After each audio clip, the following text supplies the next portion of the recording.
একবার শুধু প্রধানমন্ত্রী তারেক রহমানকে দেখতে চান জন্মগত প্রতিবন্ধী বিএনপি কর্মী মামুনুর রশিদ। মানুষের কাছ থেকে টাকা ধার করে প্রিয় নেতাকে দেখতে বা তার কথা শুনতে হুইলচেয়ারে করে দূর দূরান্ত ছুটে যান নিবেদিত প্রাণ এই তৃণমূল কর্মী। আমি বর্তমান এমপিতে কই আমার প্রধানমন্ত্রী কাছে একটু লই যায়। যদিও হে প্রতিবন্ধী, কিন্তু প্রতিবন্ধী হিসাব হইল সে দলের প্রতিটা প্রোগ্রামে অ্যাটেন্ড করে, দলের জন্য নিবেদিত পান। চাঁদপুরের ফরিদগঞ্জ উপজেলার রূপসা দক্ষিণ ইউনিয়নের উত্তর সাহেবগঞ্জ গ্রামের বাসিন্দা মামুনুর রশিদ। জন্ম থেকেই শারীরিক প্রতিবন্ধী হওয়ায় স্বাভাবিকভাবে হাঁটাচলাও করতে পারেন না তিনি। তবে এসবের মাঝে ছোটবেলায় শহীদ রাষ্ট্রপতি জিয়াউর রহমানের নেতৃত্ব এবং পরবর্তীতে বেগম খালেদা জিয়া ও তারেক রহমানের নেতৃত্বে অনুপ্রাণিত হয়ে বিএনপির রাজনীতিতে যুক্ত হন মামুন। এদিকে স্ত্রী এবং তিনি দুজনেই শারীরিক প্রতিবন্ধী হওয়ায় মামুনের দৈনন্দিন সব কাজে সহযোগিতা করেন তার মা হালিমা খাতুন। বাবা বেঁচে থাকতেই তিনি সংসার চালালেও বাবা মারা যাওয়ার পর চরম দারিদ্রতার মাঝে স্থানীয়দের সাহায্যে মা, স্ত্রী ও 2 সন্তান নিয়ে চলে মামুনের অভাবের সংসার। আমি দলের আসলে ভালোবাসি। জিয়া রহমানের মরার পরে খালেদা জিয়া যাও, খালেদা জিয়া আইনের পরে উনি পরিচালনা করে, আমার তো ভালোই লাগছিল। জন্মতনে প্রতিবন্ধী।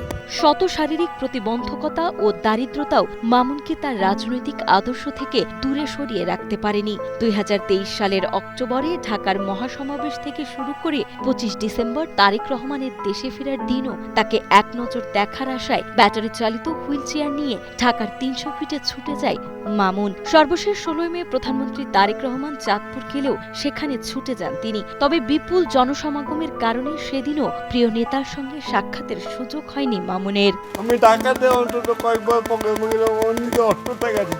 মাননীয় প্রধানমন্ত্রী তারেক রহমান যেদিন দেশে ফিরছে সেদিন 300 ফিটের রাস্তা মাথায়, তাও মামুনে আমার আগে যাই উঠছে। জীবনের সবচেয়ে বড় স্বপ্ন হিসেবে অন্তত একবার প্রিয় নেতা তারেক রহমানের সঙ্গে সামনাসামনি সাক্ষাতের আকাঙ্ক্ষা বুকেই লালন করে চলেছেন প্রতিবন্ধী মামুন। স্থানীয়দের মতে দলের প্রতি মামুনের এই ভালোবাসা সম্পূর্ণ নিঃস্বার্থ। তাই তাদের প্রত্যাশা শীর্ষ নেতৃত্ব এই নিবেদিত কর্মীর পাশে দাঁড়াবেন এবং তাদের সহযোগিতায় মামুন তার সন্তানদের সুশিক্ষিত করে তুলতে পারবেন। আমার ভাইকে রুম করে দিলে, ঘরের ভিতরে একটা টয়লেট আর ওকে গোসলখানা আর 4টা রুম, আর আমার 2 ছেলে একটু প্রধানমন্ত্রী নজর দিয়ে গেলে একটু পড়ালেখা করা। প্রধানমন্ত্রীর কাছে আবেদন, ওনারে কোনো একটা সহযোগিতা করি, ওরা চলার পথ, ওনার 2টা ছেলে আছে, তারে করে মানুষ করতে পারে, একটা সহযোগিতা যেন প্রধানমন্ত্রী করে দেয়। এই আমাদের প্রধানমন্ত্রী তারেক রহমান সাহেব তার দিকে একটু সুদৃষ্টি, তার চলার মতো একটা ব্যবস্থা করে দেয়, তাহলে সে তার এই প্রতিবন্ধী বউ বাচ্চা নিয়ে মা নিয়ে সুন্দরভাবে একটু বাঁচতে পারবে, আমরা এই আশা করি।